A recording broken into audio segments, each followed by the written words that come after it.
بسم الله الرحمن الرحيم. By Professor د.اميمه صالح, Professor of Medicine and Endocrinology. So we start with the introduction about nutrients. You know, food, what we eat is food. What's inside is nutrients. Are nutrients. Nutrients could be macronutrients, which are needed in macro amounts or larger amounts like carbohydrates, fats, and proteins. Micronutrients needed in smaller amounts, vitamins and minerals, but they are essential for life because their deficiency can cause disease. What about the energy? The energy requirement ranges between, it's variable.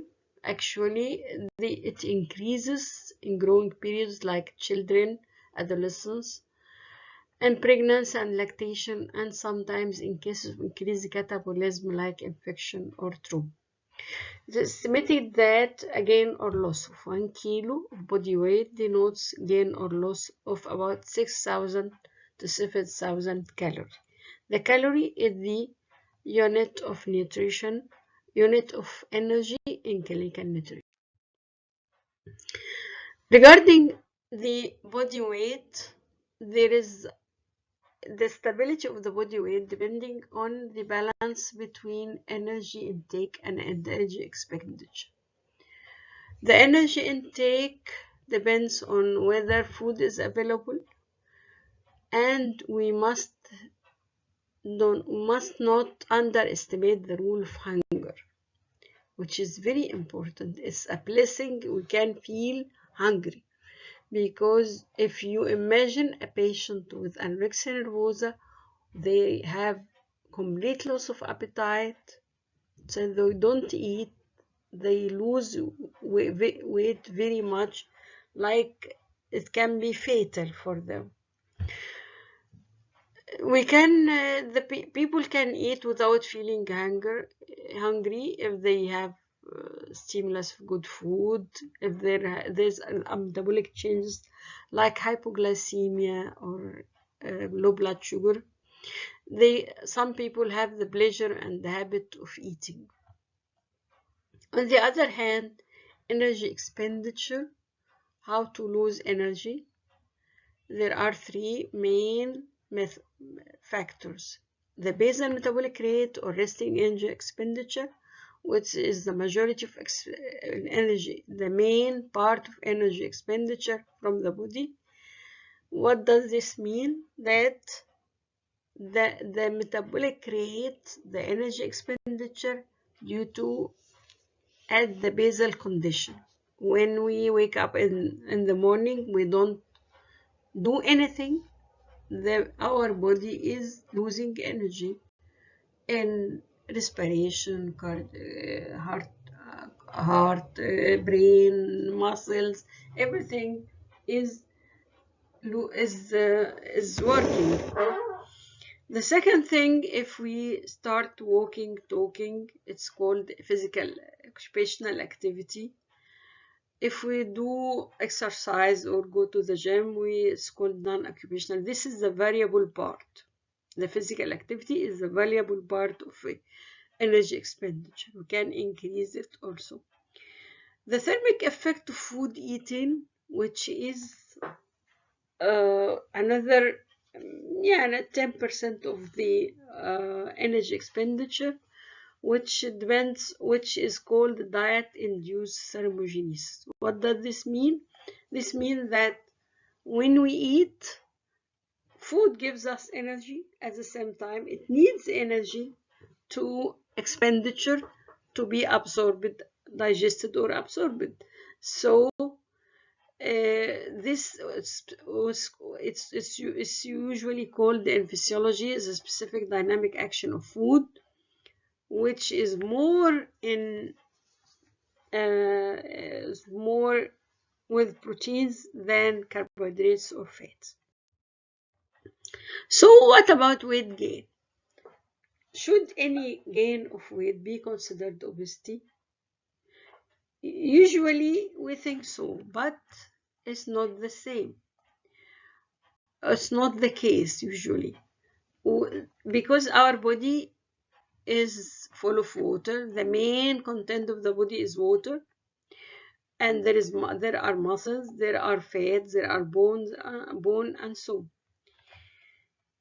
the fluid retention, as what occurs in edematous states or edema, as the cause of generalized edema, heart failure, hepatic edema, renal edema, which is nephrotic syndrome, or by intake of some drugs. This gain of water can increase the body weight. This leads to rapid changes in weight, which can occur very rapidly. And when we give the patient diuretics, he can lose weight very rapidly also, because the edema will be controlled. There rarely increased muscularity and bodybuilding can lead to some gain of weight. Some people, if they go to the gym, exercising without dieting, they don't lose weight, but sometimes they gain weight. What about obesity? The definition of obesity literally means a condition characterized by excess body fat, but it's not like as simple as that. During the past few years, 5 to 6 years, obesity is acknowledged as a disease. It's now defined as a disease. So it's a chronic, progressive, relapsing, multifactorial neurobehavioral disease, wherein increase in body fat promotes adipose tissue dysfunction, which is called sick fat disease, and abnormal fat mass physical forces, the effect of the fat mass on the body, resulting in adverse metabolic, biomechanical, and psychosocial health consequences. Some people think we should call it ABCD, adiposity-based chronic disease. When we deal with the patient, it's usually it's not encouraged to call them obese or morbidly obese or fat or heaviness. Like we can say weight, heavy weight, unhealthy weight, body mass index, excessive energy store, and so. So what are the causes of obesity? Some people come to the clinic thinking that he's not eating much. It must be the endocrine. It must be something in his endocrine causing the obesity. But this is very rare. Actually, it's not. The most of the cases, it's called simple obesity. It's not so simple, but it is a chronic mismatch of energy balance. What does this mean? That there are genetic, environmental, and behavioral factors leading to excess food intake, physical inactivity, and there is the metabolic rate in the body. So what are the endocrinal factors or endocrinal causes of obesity or secondary causes of obesity? Cushing syndrome, where increased corticosteroid lead to deposition of fat in certain areas like truncal obesity. There is also polycystic ovary syndrome, as we are going to talk about it later. Hypothyroidism, hypogonadism, insulinoma might contribute more or less to some drugs. Of course, corticosteroids can increase the body weight or obesity. Antidepressant and antipsychotic increase the appetite. Contraceptive pills, oral hypoglycemics, and the insulin could be contributed to gain of fat. Hypothalamic disorders. We know that the hypothalamus contains what's called the satiety center, which can lead to decreased food intake.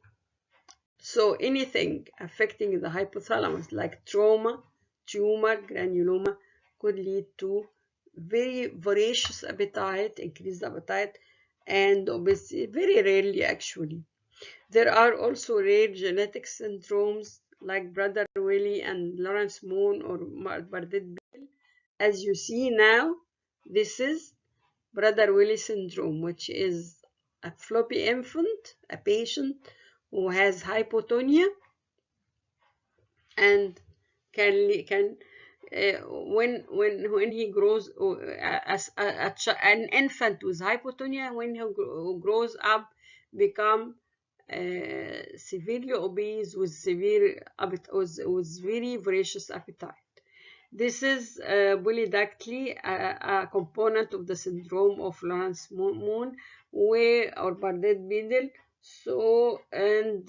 which is characterized also by obesity. This is the Cushing syndrome, as you see the stria, the moon face. The complications, risks, and hazards of obesity. Complications, risk, and hazard of obesity. First, we should know that there is increased body fat, physical inactivity, genetics, and environment. All these lead to excess fat or fat mass disease, plus or minus thick fat disease. What does this mean?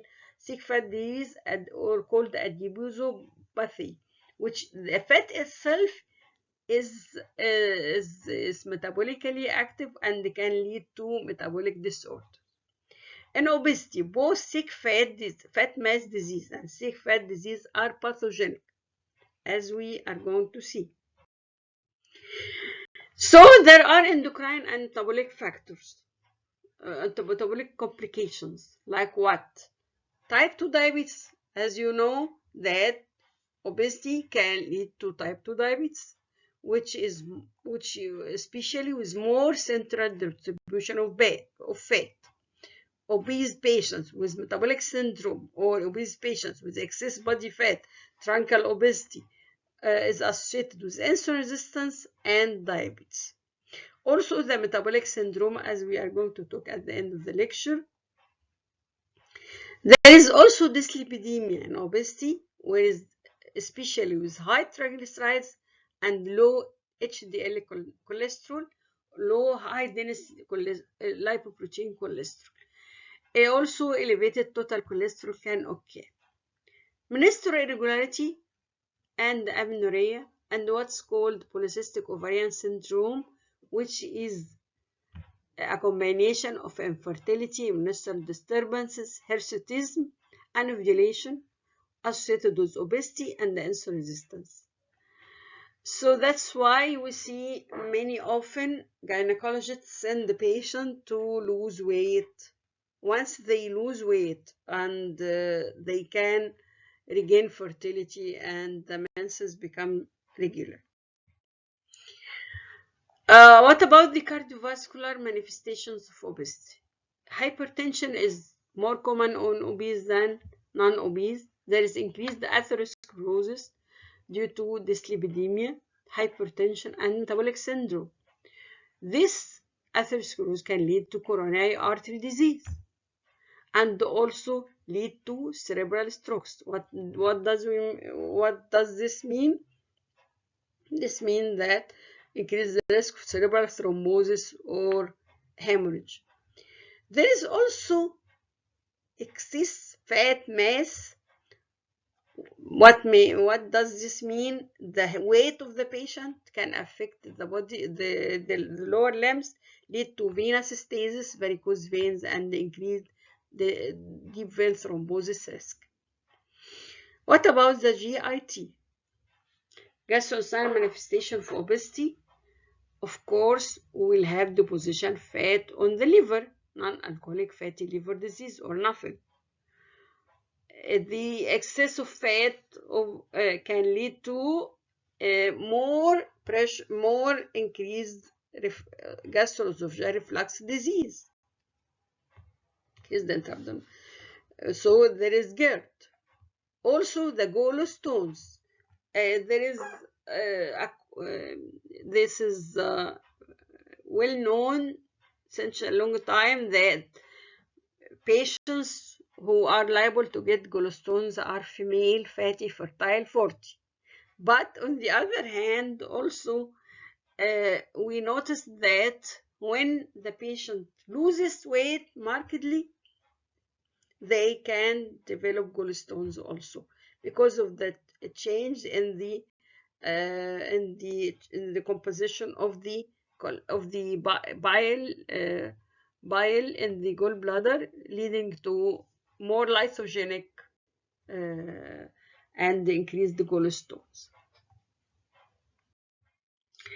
What about the respiratory effects of obesity? You know about obstructive sleep apnea or OSA, and you must have heard about sleep clinics. Actually, what happens is there is usually these patients have upper body obesity. There is accumulation also of fat in the tracheopharyngeal area. When the patient sleeps, he have obstruction, respiratory obstruction, upper airway obstruction, which leads to arterial hypoxemia. The patient feels suffocated, so he becomes aroused from sleep. Also, the hypoxemia can lead to increased sympathetic tone, which lead to pulmonary vasoconstriction and pulmonary hypertension. The patient can have snoring during sleep and becomes sleepy during the day. The patient have also excess fat over the chest. There is dyspnea and restrictive ventilatory defect, and what's called Bequiquian syndrome or col pulmonale. What about the musculoskeletal effect of obesity? Are due to fat mass. The fat mass itself on the pressure cause more pressure on the joint, leading to degenerative joint disease and osteoarthritis or back pain. For every kilo increase in weight, there is a risk of developing arthritis from 9 to 13%. And there is also gout or hyperuricemia. What about the psychosocial? There is obese could have depression, low self-esteem, and social stigma. The patient feels not fitting because you feel different. Lastly, which is more choky, is that certain cancers are associated with overweight and obesity. But we must know that there is a difference between association and the cause. So the obesity does not cause cancer, but there is increased risk of cancer in obese patients, like colon, endometrial, gallbladder, colon, breast, kidney, and prostate cancer. So, what about assessment of obesity? What about diagnosis of obesity? Actually, it's at first we know that we have to know if the patient is obese or not. So we are going to do what's called determination of body mass index or BMI, how to calculate weight in kilogram over the height in meter square. The normal is in between 18.5 to 24.9 kilogram per meter square. The obesity or obese, 30 kilogram per meter square. The extreme obese is 40 kilogram per meter square. The rest of this can be calculated, can be known. So you have to remember this and this and this. And so if it is between 25 and 30, then this is overweight. Many MCQ questions you find this. This patient have BMI 34.8. Which class of obesity this patient belong? So it's class 1. And so class 1 less than 35, class 2 less than 40, between 35 and 40, Class 3 is 40 kg per meter square, which is extreme or morbid obesity.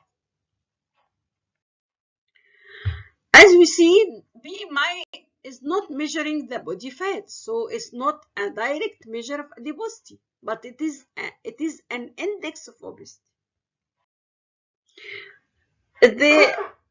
Now we know that the patient is obese by the BMI, but there is something else. If the patient having central adiposity or not, central obesity, which we said that is related to sick fat disease or adiposopathy. How to know this? We know it by measuring the waist circumference. This is the waist circumference, not this one. How to measure the waist circumference? The measuring tape is placed in a horizontal plane around the abdomen at the level of the iliac crest. There is another method between the last rib and the iliac crest, and they take the measuring tape midway. The waist circumference, this is moderate risk and this is high risk. Especially important when the BMI less than 35. Why? Because when the BMI is more than 35, the patient is already, the waist circumference must have passed the risk, or it's already an high risk. But if you imagine a patient BMI 32, two patients were BMI 32, one of them is having waist circumference more than 100. That means that is higher risk than the other one with normal waist circumference. From this, we know why we measure the waist circumference, because we have two types of obesity. Not all obese people the same. Regarding the class or the grade of obesity, class 1, 2, 3, and regarding the type of obesity. There is a central obesity or upper body obesity or apple-shaped obesity, previously called android obesity. This type of obesity, the patient have increased visceral fat, increased waist circumference, increased the central obesity, and increased the visceral fat.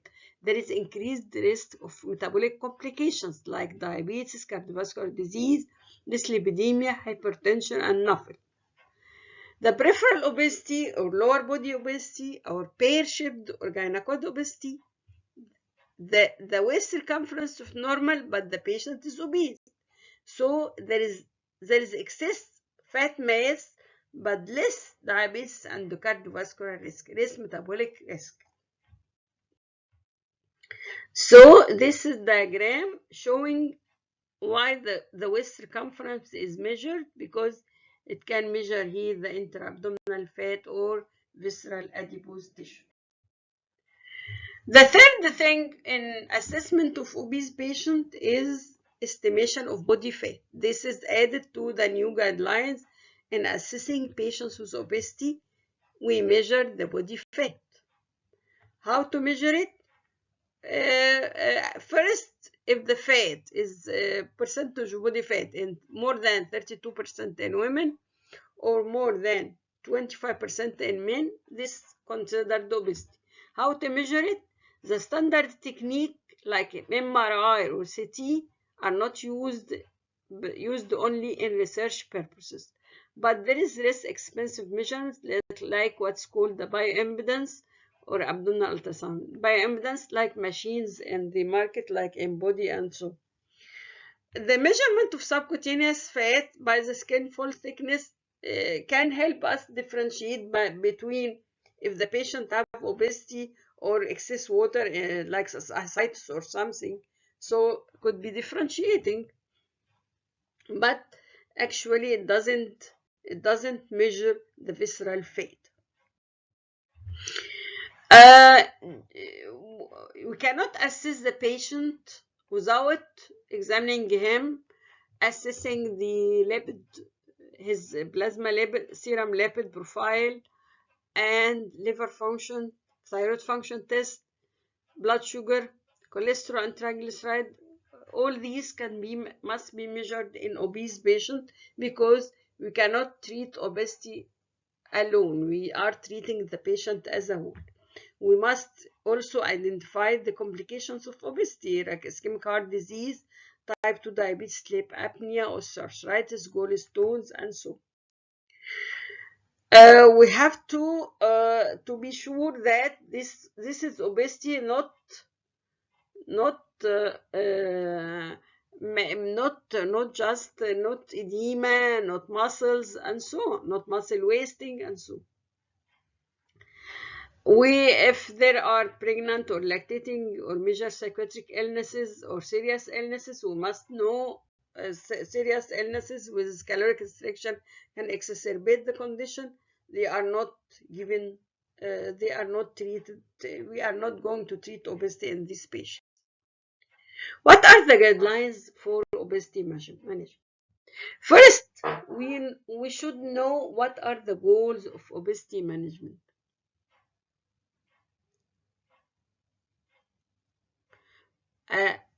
At the first, improve quality of life, improve patient health and the quality of life, and improve, of course, the body weight and the composition. We have to treat both the sick fat disease and excessive body weight, excessive body fat, which treats the fat mass disease. This once treated, the adverse metabolic and biomechanical consequences improve, so improving patient health, quality of life, body weight, and body composition. So these are how to treat obesity. Nutrition, physical activity, behavioral therapy are called lifestyle modification, pharmacotherapy, and bariatric surgery. First, lifestyle modification in any patient who is overweight, not just obese, not 30. Overweight, like 25 kilogram per meter square, BMI. When we are going to offer pharmacotherapy, when he is obese, 30 kilogram per meter square, or 27 kilogram per meter square with other diseases. When we are going to offer the patient bariatric surgery, when he is having severe obesity, BMI 40 kilogram per meter square, who failed to lose weight with non-surgical management, or BMI more than 35 kilogram per meter square is concomitant serious disease-related disease, obesity-related disease. 5 to 10% of weight loss could improve metabolic and fat mass disease. Lifestyle modification program will include nutrition, physical activity, and behavioral therapy. What about nutrition? First, dietary intervention in obesity must be evidence-based, quantitative, qualitative, and promote patient adherence. Low-calorie diet is 5 to 1,000 calorie deficit. What means that when we measure the caloric requirement of the patient per body weight, we subtract 500 to 1,000 calorie. So the patient might need 1,200 to 1,800 calories per day, which lead to loss of 1 to 2 pounds per week. If we remember at the first slide, one loss or gain of 1 kilo means loss or gain 6,000 to 7,000 calories. So this is the low calorie diet. What about the very low calorie diet, less than 800 calories? This is not recommended It can lead to rapid weight loss, which can increase the risk of gallstone, dehydration, electrolyte abnormalities, and the regain of lost weight. There is what's called the fat restricted diet, defined as fat content less than 10 to 30% of total calories. Low carb diet or low carbohydrate diet generally defined 50 to 150 grams of carbohydrate per day. Very low carb diet is less than 50 gram carbohydrate per day.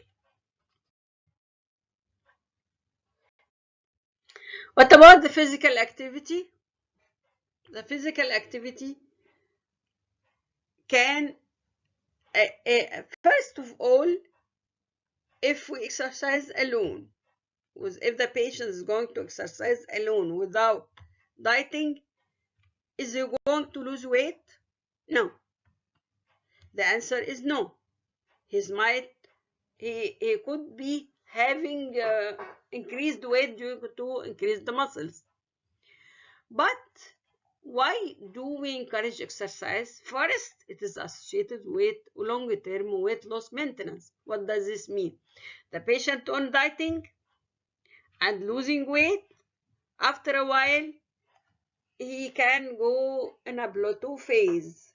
He is dieting but not losing weight. If we encourage exercising, this can lead to long-term weight loss maintenance of weight loss. Second thing, that the exercise itself has health benefits away from the weight loss itself, at decreasing the coronary artery disease and diabetes that are independent of weight loss itself. The third thing, that if the patient is dieting alone without exercising, he could lose fat and the fat-free mass also. That means that he loses fat and muscle and so. If we encourage exercise, that leads to preservation of fat-free mass associated with weight loss. So, how do we encourage exercise? Activity generally should be increased slowly.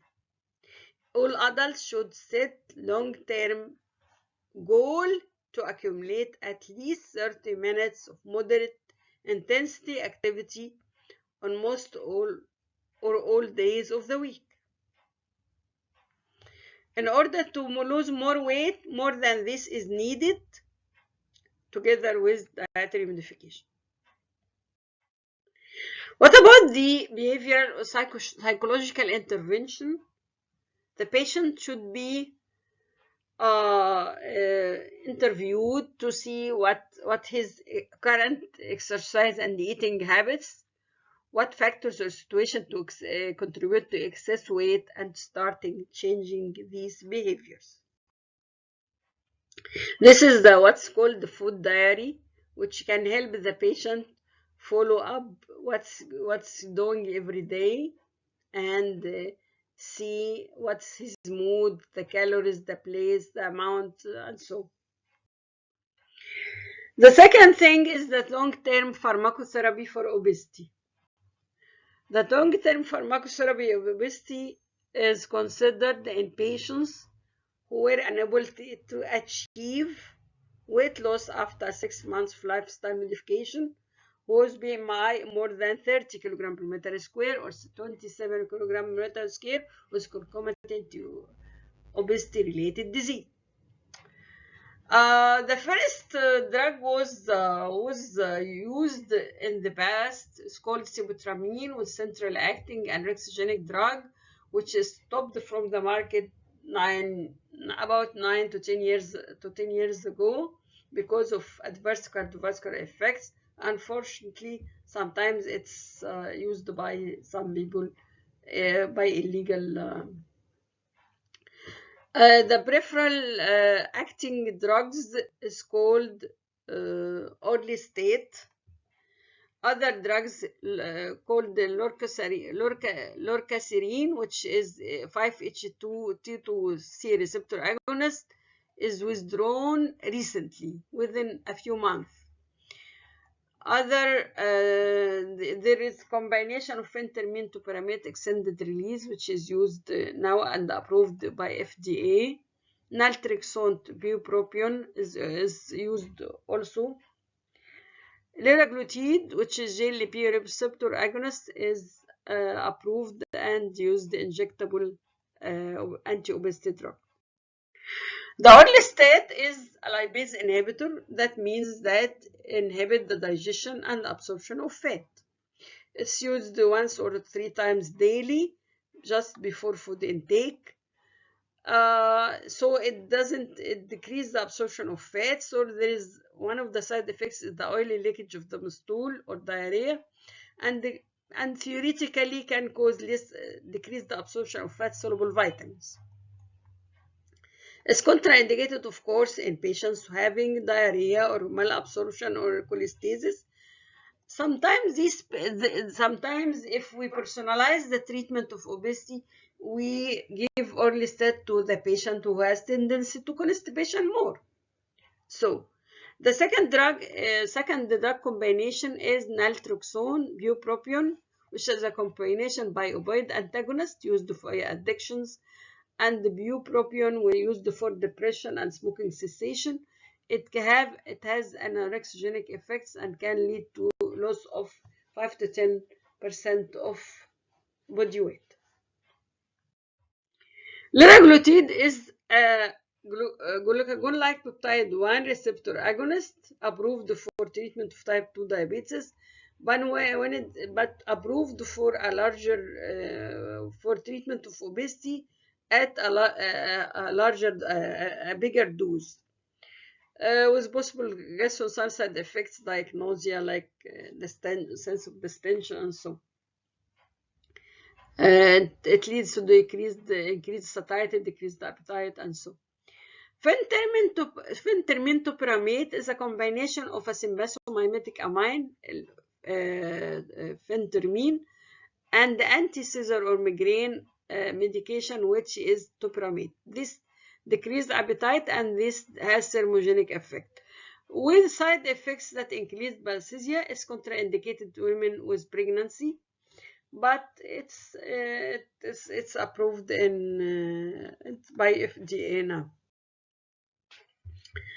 What about the obesity surgery? Of course, it is the most effective anti-obesity management. Oh, okay.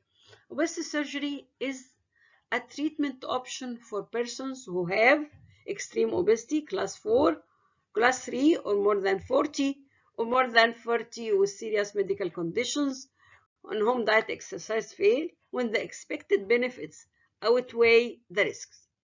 Why we say this? Because the obesity surgery have risks also. The surgery. First of all, we understand something about GIT hormone. Gut hormones play a critical role in regulation of caloric balance, food digestion, nutrition, nutrient utilization via CNS signaling, effects on the GIT motility and enzyme release. After food intake, most gastrointestinal hormones decrease appetite and decrease satiety. Among the few GI hormones that increase appetite between meals are ghrelin. Ghrelin is the hunger hormone. The GI hormone produced by the stomach is called ghrelin and gastrin. The most common bariatric procedures are Roux-en-Y gastric bypass and vertical sleeve gastrectomy, performed laparoscopically by endoscope. By endoscope, we mean that which provide clinically meaningful improvement metabolic diseases like that. First, we have restrictive surgery. What do we mean by restrictive? We restrict the stomach. We do what is called sleeve gastrectomy. What is meant by sleeve? We are cutting vertically, removing a large part of the stomach. It's about 2/3 or 4/5 of the stomach is removed, and leaving a pouch. It's called a gastric sleeve, looks like sleeve. So it is so we remove the antrum, which leads to, which secretes the ghrelin and decrease the size of the stomach. So that's why it is a restrictive procedure. The other procedure is called restrictive and malabsorptive. So the stomach is small, and bypassing the stomach and beyond the duodenum is called row on my gastric bypass. Another operation, yeah, uh, uh, looks similar in theory to it. It's called the biliopancreatic diversion with duodenal switch. Is the same theory, which is restrictive and malabsorptive. So they are most effective procedure with long-term results, but with much more side effects. We must remember that liposuction is not a bariatric surgery. It is a cosmetic surgery or cosmetic procedure. When we need it after the patient loses weight and have many redundant fatty areas, and so they need this restrictive procedure, the liposuction procedure, cosmetic procedure. What about the general benefits of obesity surgery? Weight loss continues for 18 months or more, improvement of everything, obesity related medical conditions. The patient with mild diabetes could be non-diabetic now, or glucose intolerance improve, the lipid profile improve, the hypertension improve, the sleep apnea improve. There is enhanced quality of life. The patient improved the mobility, better mood, self-esteem, interpersonal relationship. What about the risks or complications of obesity surgery? Unfortunately, there are much complications for obesity surgery. Acute complications include leaks, perforations, potentially lead to peritonitis. Chronic complications includes fistula, need to increased capacity to ingest food, and suboptimal weight loss or weight gain. There is what's called the dumping syndrome. It's a complication of gastric bypass which is related to rapid passage of food in the GIT, in the intestine, leading to changes, rapid absorption of food, and increased secretion of insulin, leading to facial flushing, lightheadedness, reactive hypoglycemia, and postprandial diarrhea. Acute complication of sleeve includes also G obstruction and stable line leaks, also leaks. Chronic complication of sleeve increased lead to sleeve dilatation, GIT reflux disease, and luminal stenosis or restriction. Other acute complication occurs that accompany most abdominal surgery, like infection, cardiac arrhythmia, atelectasis, pneumonia, DVT, pulmonary embolism. Gallstones can occur in 1/3 of patients as a result of losing large amount of weight in the form or from losing weight quickly. As we said before, gallstones can occur in obese and on those losing weight rapidly.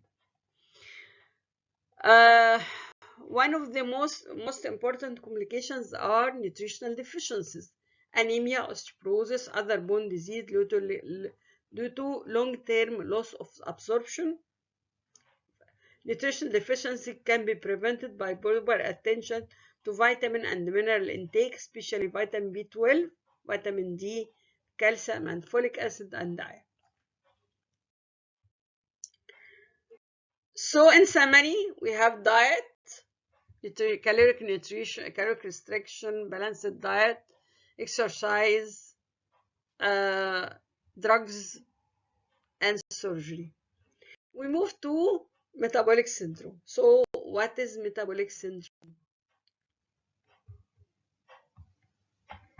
First, we should know who thought about it.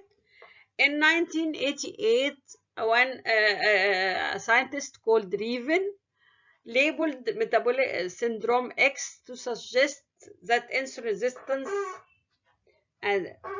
was the central characteristic. Labeled this syndrome. He found out there is a clustering of cardiovascular risk factors together, including hypertension, hyperlipidemia, glucose intolerance, obesity, hyperinsulinemia. When they cluster together, the risk exceeds the risk when they are summed together. So he called it the syndrome X and showed that the central characteristic is the insulin resistance. And he called it also the insulin resistance syndrome. Later on, it is named the metabolic syndrome. Other constituents include hyperuricemia, fatty liver, and microalbuminuria.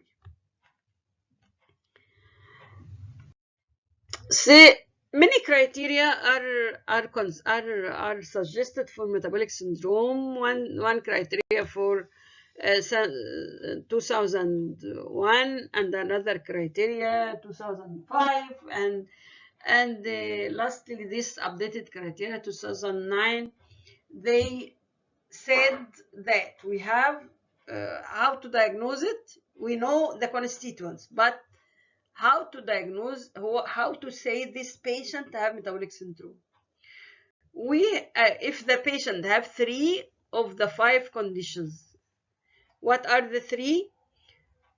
Could be have fasting blood glucose more than 100 milligram or receiving therapy for hyperglycemia, or blood pressure more than 100 means that he has impaired the fasting glucose, or he is diabetic receiving treatment. Blood pressure more than 130/85 or receiving drug therapy for hypertension. Triglyceride more than 150 milligram per deciliter or receiving drug therapy for hypertriglyceridemia. HDL cholesterol less than 40 in men and less than 50 in women. This is the first to call less than, because this is a good cholesterol. If it is low, then the patient at risk, or receiving drug therapy for reduced HDL cholesterol. What about the waist circumference? This is important. At first they put a limit for it in the criteria 2002 and 1 and the other criteria 2005, but they thought we cannot say Southeast Asia like the Caucasians, like in Americans, like European, and so they said waist circumference according to population or country specific definitions. So what is this? The cutoff values of waist circumference in USA more than 102 centimeters in men and 88 centimeters in women. The Europoid is or Europe or other 94 centimeters in men and 80 centimeters in women. The Middle Eastern are considered Europoid. Southeast Asia 90 centimeters in men and 80 centimeters in women. What is the pathogenesis of metabolic syndrome? The potential etiologic categories: first, the obesity itself and disorders of adipose tissue, the insulin resistance, other genetic and acquired factors. The contributing factors are the risk factors for cardiovascular, for atherosclerosis. We know about low physical activity, cardiorespiratory fitness, atherogenic diet, smoking, elevated LDL, low socioeconomic standards, family history of early coronary artery disease, aging, postmenopausal status, exposure to work stresses. So how to treat metabolic syndrome? Actually, it's the same or more or less the same as obesity, but lifestyle modification consider the most important initial steps. First, dietary modification, whole grains, fruits and vegetables, lean sources of animal proteins, including low-fat dairy products for insulin resistance. Activity, exercise, and could help weight loss and blood pressure. Behavioral modification, including relaxation and meditation, and smoking cessation to decrease the risk. This is the Mediterranean diet, which improved the endothelial dysfunction and the insulin resistance in metabolic syndrome. Pharmacotherapy, we can add metformin because it can help improve the insulin resistance and the endothelial dysfunction. The antihyperlipidemic drugs, according to which is affected. The triglyceride high, so we use fibrates. LDL is elevated, we use statin. HDL cholesterol is low, we use niacin. Low dose aspirin for thrombotic state. Treatment of associated sleep apnea play a significant role in the management of metabolic syndrome. This is the end of the lecture, and we can answer these questions together. Obesity associated with increased risk of all of the following except hypoglycemia. Regarding obesity, all of the following is true except insulin resistance is one of the important features of obesity. It can lead to diabetes. This is true. Majority of type 2 diabetes are obese. This is true. Obesity is an independent risk factor for cardiovascular disease. Yes. Obesity associated with hypertension. Yes. Obesity is diagnosed when BMI more than 25. No. And less than 30. More than 25, less than 30, this is overweight. Obesity is more than 30. Equal or more than 30 kilograms per meter square. This woman is what you are going to do for her thyroid function test. She has got. Which of the following statements about BMI is correct? BMI is a direct measure of adiposity? No. Bioimpedance is recommended as substitute of BMI as measure of general adiposity? No. We use waist circumference in addition to BMI in people with BMI less than 35? Yes. When a weight loss program, what do you expect the patient to lose? Half to 1 kilo per week. This patient is having drugs, having loose stool and flatulence and oily leakage from the stool. Which drug among the following drugs the patient could be responsible or listed? Which of the following statements about dietary advice is correct? Diets should have 600 calorie deficit that contains 600 calories. The patient needs to stay on the same weight, or low fat diets are recommended. Yeah, yes. Thank you.